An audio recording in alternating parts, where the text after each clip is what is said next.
Good morning, good morning, good morning, good morning Luzon, Visayas, Mindanao, good morning Philippines, and good morning world. Good morning po sa ating lahat. Isang napakagandang umaga po sa ating lahat. The Lord bless you all. So nandito naman po tayo, ituloy natin yung paksa nating napag-aralan nakaraan about love, courtship, and marriage. And andito na tayo sa marriage po, no? Nakaraan, napag-aralan po natin ang key principle for strong marriage. Ito yung live to and cleave, mutual respect and love, commitment and faithfulness, and communication and forgiveness. Ngayon po ay ating pag-aralan ang roles and responsibilities. Amen? So, if you have your Bible with me, then buksan po natin ang ating mga Biblia doon sa Ephesians chapter 5, verse 22, no, down to verse 31. Ang sabi rito, wives, submit to your husbands as to the Lord. For the husbands is the head of the wife, as Christ is the head of the church, his body, of which he is the Savior. Now, as the church submits to Christ, so also wives should submit to their husbands in everything.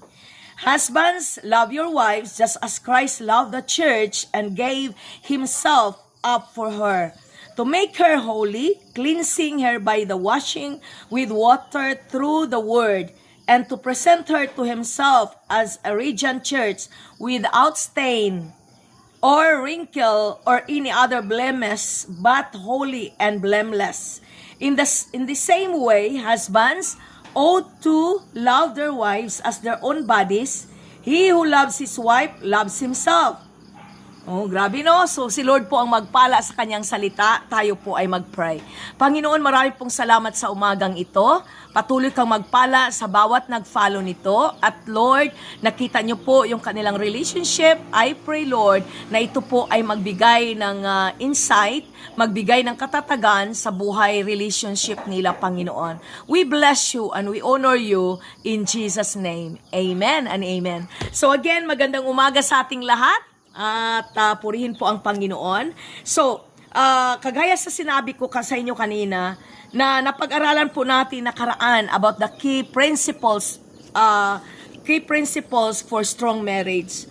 As a review po, live and cleave, nasabi ko sa inyo yan. And mutual respect and love. Respect ay importante po.